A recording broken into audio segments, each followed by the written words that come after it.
10,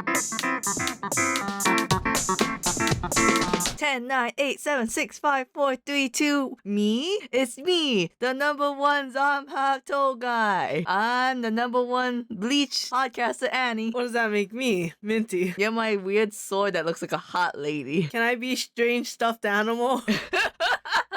And this is FunUntitled, where we serve every podcast with an FU. So this is episode 10 of Bleach 1000-Year Blood War arc. I'm so glad that they finished the whole Kenpachi thing, because it looked amazing. Oh yeah, hella cool. I thought at first Unohana might be Kenpachi's mom, but then it turned into this weird thing, like deep admiration for a child. Because he's a murderer and a strong fighter. Unohana, I never felt more alive, not since I found child abuse. You know what's weird? This whole like thing of Kenpachi suppressing his powers seems kind of cliche, but then when you like see that he's kind of been doing this all along, it's almost like, no, this is just his whole character, then it's like really cool. I think Kenpachi's super cool. I wish he had his old hairstyle because he just looks really shaggy with his new one. I like the lion mane. When he's like looking up, being like, don't die, I'm like, he looks kind of weird right now. So you want him to be the spiky, what's that movie called? Sea urchin. Sea urchin, yeah. I like Unohana. She's cool. She's badass. Her learning to heal so she can fight forever. Hell yeah. I kind of wish it wasn't the whole, I've served my purpose, I can die now. It's like, no, don't die as soon as you become badass for a man. Well, I've liked this since the beginning. She was the one where like she could smile and people would still be scared of her. And now it's explained with this past of how she's able to keep that hidden aura. I like the idea of her dying with a sense of purpose. It's a very Japanese thing to do, and I feel like for her, she has fulfilled her life. Because there's gotta be like some sort of like camaraderie or some sort of like maturity to go from like savage killer to captain of the 13 court squad. I kind of wish, like, it is not necessary. I would just like it if they explain how she became the captain of the healing squad, how Kenpachi II came into fruition. That is true. I think the healing squad one, maybe it's just kind of obvious because She was the best. I mean, she was always a captain and she just needed like a role. Yamato must have had a heart attack when Unohana was like, yeah, I'll become the fourth squad captain. I'll be the healer. And Yamato's like,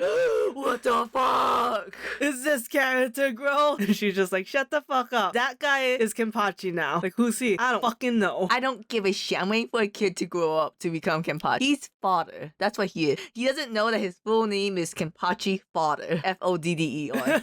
You almost like, what? Like, don't fucking worry about it. Shut up, old man. You're gonna get old and wrinkly. I'm gonna stay young and beautiful. That is weird, right? I'm doing the Sonare thing. I mean, she could be. Okay, so when she does the Bankai and the blood sword and like everything's melting away, imagine reading that as a manga. Is Kenpachi actually melting away? He is literally melting away. Okay. That is not imagery. Her Bankai, she's literally killing him and bringing him back to life thousands and thousands of times to unshackle him and bring out his full power. I like to think when she does the Bankai, they go inside the tummy of the giant manta ray and that's the stomach acid. Maybe this is just the tail end of the manta ray or the stingray now.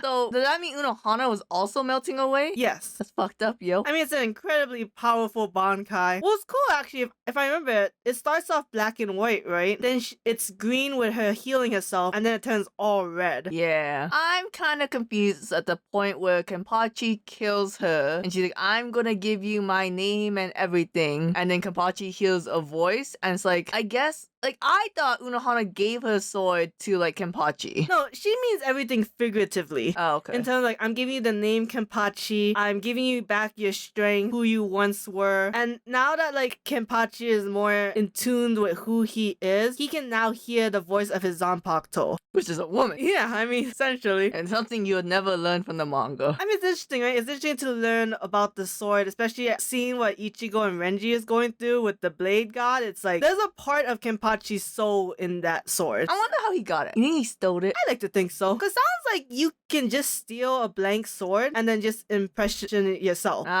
Imprinting. Speaking of imprinting and swords, let's move on to this B plot of this episode. I don't know, is this technically the A plot? Anyway, so Ichigo and Weird stuffed animal. Renji come meet the Blade God. What the hell is his name? Etsuya? I don't know, it's so long. He spoke a lot of English. This is the one thing that confuses me when I'm watching dub. They say the name one way, like last name, first name, but then the subtitles is first name, last name. So you always hear it and read it opposite. It's just strange to me. I like him. He's funny. He is funny, but this whole thing about Ichigo getting so I didn't remember Renji being there. I only remember the Ichigo part. Yeah, because Ichigo is like, hey, go into the sword pit and you're gonna have to fight 3 days against all these motherfuckers mad at you. And Renji's like fighting for his life defending Ichigo, who like goes down first day. And like, yeah, Renji, I'll fix your sword. Hey, Ichigo, you go back home. Wait, let me try to say it like him. Bye. That was weird, right? I was like, oh, you don't know English, my man, but you said that better than I could. So his swords all manifest as beautiful ladies? Maybe when he imparts his soul into the sword, they just become women. Can someone please tell me why it seems like a dude from America was the one who created a Japanese sword? You don't know, maybe he lived in Japan all his life. Maybe he's a dark-skinned Japanese man who's really into English words.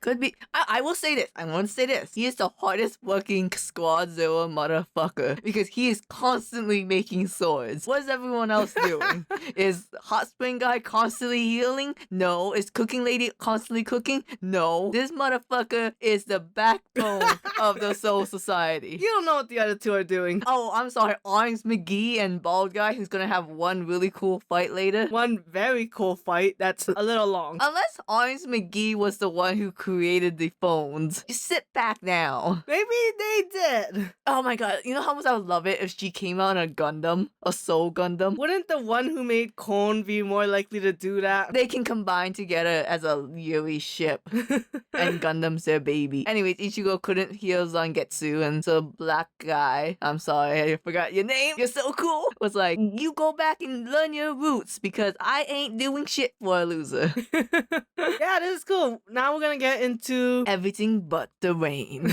yeah, I guess so. I felt everything. Sadness, happiness, confusion, arousal. I felt everything but the rain. You know, if you pay really close attention to Bleach, the rain only means one thing in Bleach. It means sadness. Go on. I don't know, I didn't read all of Bleach. You've only seen the rain when Ichigo's mom died. Oh my god! Is that true? As far as I remember, yeah. Holy shit, oh my god. I guess the other times when you saw Byakuya die, Oh yeah, the cool rain stopping effect. somebody is dead when there's the rain comes Or by. fake out there. I died. Yamamoto died. Did it rain? Well, it rained right after his Bankai ended. Oh, yeah. Maybe I was waiting for him. I have a quick question. Ichigo's sword, was that not just Rukia's sword that he stabbed himself with? No. Okay. He got his own Zanpakuto. And we'll find out next week where he got the Zanpakuto. No, we saw it. It was like episode 1. I just established this. Wait, like legit? He just formed out of midair? Yes, he gets stabbed by Rukia and then he just bamfs out into the like Soul Society gi and sword. And Rukia's like, that's a big ass sword. Because I always thought Rukia's sword turned into Ichigo's Blade Buster sword. Alright, we'll go rewatch the first episode. Okay, fine. Oh wait, I gotta do the bye. That's never happening again. Kan.